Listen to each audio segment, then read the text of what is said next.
research scientists away from the more impactful things, right? Sorting through that data, for example. But in terms of the storage, too, I know we talked, you all are actively working with AWS on our public data sets that we offer. Can you talk more about that, too? And are those data sets available for other scientists or just anybody out in our audience right now who's interested in running any type of learning on that data or working with that data? Yeah, there absolutely are. So did you want to add something? Yeah, so we are using the public data sets. Wilby can also talk about it. So the Earth system models are in the CMIP6 ensembles. So if people can go and look that up in open source or the Amazon Open Repository, they should be able to download it and look at it. And the good thing about this is Amazon also gives the notebooks that people can work through it. So it's not like they're starting from zero. So they already have an example to start from. And in addition, we are also generating a bunch of data because we are running these intervention models as part of this project. So the idea is we would be uploading some to the open source repository as well. So it will definitely be available for people who are interested in working on it. So, Am, if I can jump off of something you said. Oh, please. You said, that really ML is being used to do these tedious tasks, which I think is really important. My graduate students would love that you said that because they're known, right, for give the tedious tasks to the students. But something that my group is really trying to spearhead is say, that's true, but AI can be used for other parts of science, too. That is, it can be used to actually learn new science. That is, one of the ways we're using it is if the machine learning algorithm is able to do a problem that we as humans can't, we then say, how did it do it? Like, where did it look? Where did it figure out the relationship we didn't know that existed? So we're using explainable AI techniques to then go back through the network and say, where did you look? And actually, this is totally transforming the types of questions we're asking with AI, because we may not care about the answer. We care about how it got to that answer. And that's really where I get, as I said, I like to nerd out of, that's where I get really excited. And what is explainable AI? Yeah, so it's a big umbrella of tools out there. And really what it is there are different methods to help say if your AI algorithm was able to make a prediction. Well, actually, even if it wasn't, but that's more on that later. Even if it was, you then say, how did you come to this conclusion? And there are lots of attribution methods in explainable AI, especially coming out of computer science. In large part because of trustworthiness issues, engaging trustworthiness. Users want to know how the AI algorithm came to the decision that it did. But in science, we're saying, well, thank you very much. I will take that. And I will use that to gauge trustworthiness. But I'm also going to use it now to learn science I didn't know was there. To add on to this, so this concept came about a few years ago, predominantly in the healthcare domain. So you can imagine when you saw the news article saying, oh, AI predicted 99% of breast cancer or skin cancer. Right. And then when it started looking at the attribution maps, looking at the neural networks, like what is it seeing to predict it? It turns out it was looking at the inch tape next to the cancer tag. So they looked at many examples like that, and I was like, okay, when we say 99% prediction, it's not exactly looking at the cancer levels, but it's looking at something else. So what is it looking at has become a huge issue in the last few years. So that's something, it has been transforming every domain of science, including climate science. Yeah, and there are other areas that AI and machine learning are used within climate science as well. Yeah. Big ones are in looking at prediction. Actually, Libby does some of that work. And then also looking at an area that's called model parameterization. So what that means is that when you think about a global climate model, they tend to be on the order of about 100 kilometers of resolution. So a grid box is about 100 kilometers. That's very typical. But of course, the processes that exist in reality are happening at all sorts of scales underneath that. And so the way that's resolved in climate models is something called parameterization. And so there's a lot of initiatives that are set up to improve climate models by creating better parameterizations through machine learning and AI frameworks. So you talked a little bit about how explainable AI is looking at the possibility of looking at what climate intervention may do, and get a surprising answer, and then we dig back into it. But what about climate change? Is it helping anything there? Is it playing a role there? Yes.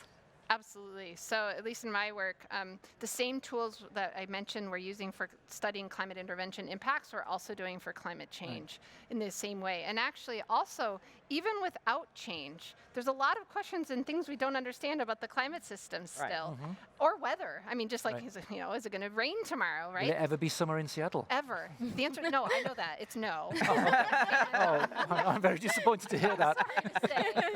But so we're using these same tools to ask questions about predictions and predictability, climate change, climate intervention, but also in the past. What did past climates look like? I mean, there's this, once again, a place where AI has helped us fill in gaps in our observational record. So it's everywhere. It's just beginning, I feel like, but it's everywhere. It's everywhere. It has, like Libby said, it has been used in computer science for a long time, but it has been applied to domain sciences lately, and it has been revolutionizing everything. Another AI-related topic that I want to bring up is the domain-informed AI, or the hybrid AI models. These are called third-wave AI, so they are not the pure machine learning or data-driven models, but we're incorporating domain knowledge into the AI system. So we have fewer training data sets and narrows the search space, because AI now understands the physical meaning behind it. That's on the cutting edge, and that's something it has been changing the applied sciences domains as well. So we've got tedium, right? ML removes tedium. It also identifies patterns now, like that we can't, as human beings, necessarily see, right? Very subtle patterns. And climate just so happens to have very complex patterns that we don't fully understand, right? Sounds like a perfect. Are those the areas, though, only? So like climate change, climate intervention, climate patterns. Anything else beyond that ML is helping researchers discover that, like Libby, you mentioned new science, right? Like that we haven't even considered yet. Yeah, so I mean, so many places. So climate, weather, all of this, earth science in general, you can ask these questions in this way with ML and now just uncover things you didn't know before. For us, we're doing a lot of work in predictability. So prediction on, say, 1 week, sure, that's like your weather app. But what about 3 years from now? Can we say anything? Well, we don't know. We're still trying to figure it out. This is where things like nonlinearity comes in. And this is where AI shines, right? But another place is just AI in terms of thinking about how do we use data, store data. I just think it's everywhere, really. Yeah, that's a really interesting one, and it brings up this storage issue. So one of the issues, as we already talked about, is that there's an incredible just tsunami of data that come out of these models and that we have from satellite data, et cetera. And so one of the things that's so important is thinking about compression algorithms. And compression algorithms are really interesting because, of course, you want to compress to the point where you don't lose any of the scientific meaning of the information. And so what I know about is that there are some machine learning methods that are now being used to try to sort of automatically understand what is the correct level of compression. So something that's not necessarily about the physical science problem, but is something that's so important to the enterprise of climate science, the enterprise of climate modeling. Yeah, I think that's where you can, the climate scientists could add the physics domains to a machine learning models, and it would help compress. So I want to add one more interesting angle to this. Like, we're all talking about how AI is helping climate. I want to talk about how climate science is helping AI. It's a thing. It is a thing, because climate science only has this unique spatio-temporal high-dimensional data, like mentioned, like petabytes of data, like that none other field has it. And we are now accessing it, and thanks to AWS, like we now have some of those on the cloud. Machine learning practitioners can learn to develop new algorithms on it, and which is what Park is currently doing right now. Like, we are developing these cutting-edge third-wave AI algorithms, and climate is a suitable area for it. And another field is drug discovery. So all of those areas are pushing machine learning in the way that we have never seen before. Right. So it's beneficial for machine learning practitioners to work on climate to advance their own research. I mean, this was a huge impediment to doing real machine learning for a long, long time. No one had enough data to actually get useful inferences once you've trained the model, right? Yeah, I was going to ask if it's just the sheer amount of data now that's being generated is what's driving the ability to get these new algorithms. And I think it's an important one. I will say, though, and we were talking about the tsunami. I love that word, the tsunami of data. But here's what makes that tsunami even scarier. It's not all great data. No. It's never all great data. It's not perfect. Our Earth system models are amazing, but they're not 100% correct. They're not the Earth. And so we don't get to just say, well, we have a tsunami of perfect data to train from. a lot of what we spend our time thinking about is how do we train on imperfect data and Yeah. still make statements about the real world. Right. And once again, this is where this hybrid idea comes in. And once again, we're just at the cutting edge of domain scientists and computer scientists working together to say, how do we leverage the imperfect data we have and still say things not about fairy tale land, but Yeah. about the real one Earth we live in, which Yeah. is the one we really care Yeah. about, Do you right? use any kind of, talking about imperfect data, do you use any kind of feedback loop when you're predicting from that imperfect data to try and go back and go, well, we know this is imperfect, Yeah. so in future we'll either remove this or we'll do something with it? Yes, Yeah. we are kind of doing this sub-selection, so to speak. So the climate models, they're like ensembles of many, many different kinds of models. So we are testing against this benchmark of observational data. Because observational data is coming from satellite data, we call it reanalysis, so it's a downscale satellite imagery. So we get that as a benchmark, we test it against these models, and then that goes into a feedback loop. So that's also informing the climate scientists on like which models are good and which models are not good, which we didn't have those before. So that AI is helping in that aspect as well. Yeah, and there are AI methods out there now to help. How do you take one set of data and tweak it a little bit? Reminiscent of data assimilation, the concept of how do you take a weather model and ingest Yeah. observations and make it a little bit better. Yeah. But how can we now do that instead with AI and climate models? That's Alicia. I know Alicia's work. Yeah, so there's yeah. even outside of AI, there's sort of a long history in climate and weather for doing things what we call bias correction. So this is this Right. idea of a very simple corrections to get models to, in a post hoc way, to look like observations, and this idea of we call data assimilation, which is ingesting sparse data into our models in a way that gets the model into a configuration that's consistent. What's interesting is like these are very, very linear methods. Almost by definition, they're almost all linear, right? And what you get with machine learning trying to accomplish some of those same goals is you get that nonlinearity, that complexity that you can't necessarily get with traditional methods. Yeah. I think bias is a thing that's facing almost every ML researcher, regardless of field, right? Like that is, removing bias from ML is a huge problem Yep. that we're all facing. Yeah. I wanted to talk about at a very, this extremely intelligent thought here. The Earth is big. Big place. I know. Yeah, it's pretty big. Is it useful or possible even to use like a full representation of the Earth when working with models and gaining inference data? Or do you, at least you mentioned 100-kilometer grids. Do you ever take subsections of that? Do you only look at certain areas? How do you determine out of this big giant rock that we're on, like, is the whole thing what we need to look at, or just little pieces? There's Yes. a lot of angles to that. Go ahead. Yeah, there's so first I will say our climate models are doing the whole thing at the same time. And this is because if you just think about the winds. When the winds start moving, you can't just say, and then they stop. They keep going around and around.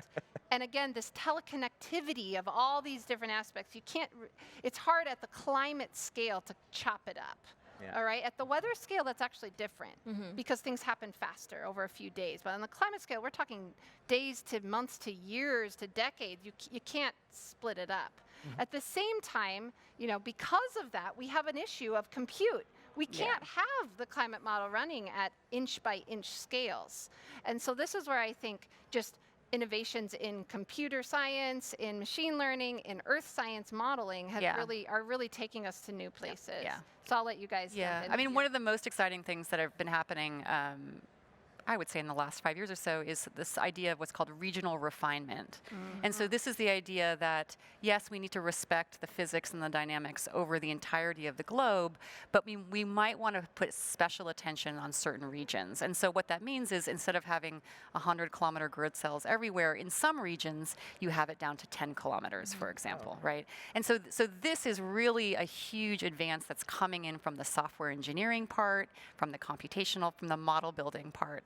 And people are still kicking the tires then in terms of really understanding whether or not the physics and dynamics of that are things that people want to make decisions based on.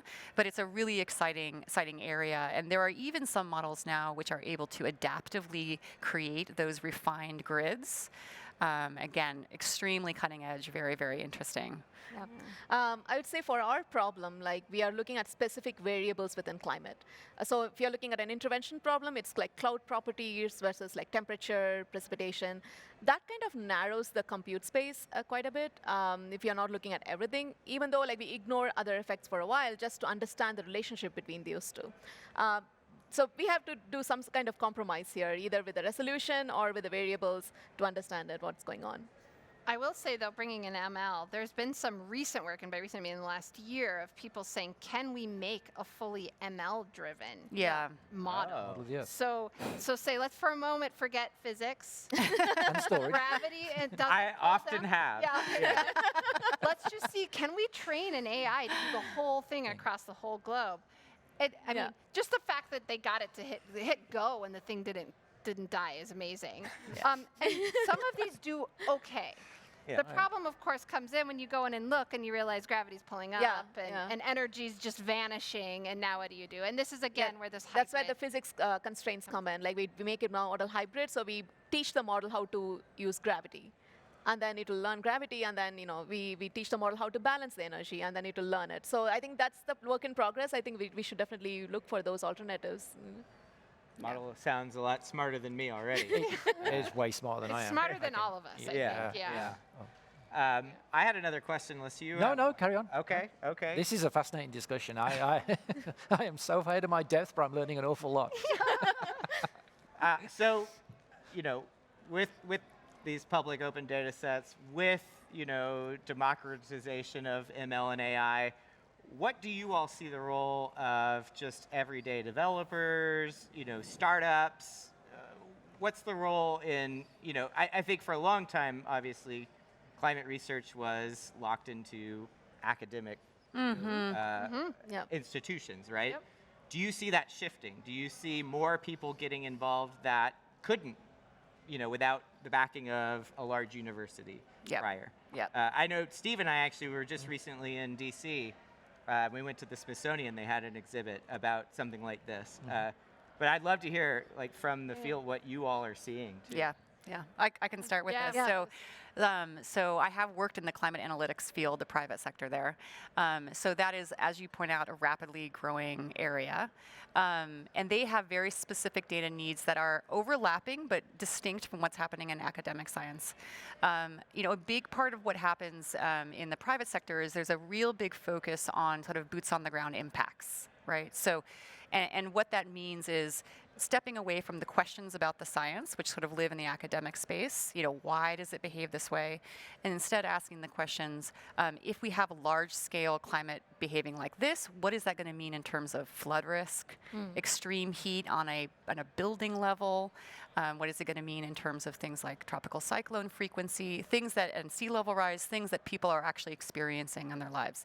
And so in order to accomplish that, it really is this process which we sort of broadly speaking called downscaling. I'm not sure if you've heard this topic, this term before. And downscaling is basically when you have this idea of these large-scale models that are run at academic institutions, but then you can take the results of that and run more refined impacts-based models that can tell you something about what's happening regionally. So an example would be maybe you are able to run a regional coastal model at a very, very high resolution and force it on the outside with the sea level rise that you saw from the global climate models. And that can tell you something about coastal risk in a certain area. So a lot of folks who are in the climate analytics space, they are sort of operating there. There's also a big need there then for a lot of compute, for a lot of the data. And what is that data? That data is things like the CMIP data. That data does sit on ASDI. Also data sets like the large ensemble, it's called LENS, that comes out of NCAR, also on ASDI. So there's definitely use cases for the ASDI data in the private sector as well. Yeah, so I can tell about from the point of view of Park, it's an industry lab, so we kind of sit between industry and academia, like literally right now. Yeah, you are, actually. That's So we make prototypes that we can commercialize later, right? So one of the things that we are doing is the analytics space on emissions monitoring. Like if you want to monitor methane coming from oil and gas, for example. So the way we are doing it is looking at satellite data, and we're combining with ground-based sensors. That's one way of downscaling. In a computer vision term, it's super resolution. So you enhance the resolution. So you may think it's only 10 kilometers of data, but you combine with ground sensors, it becomes 25 meters. That's how we are, private companies could market their data products or whatever. But again, we need compute, we need data, we need everything to make that happen. Yeah. And I think I'm the role here of the academic, I guess.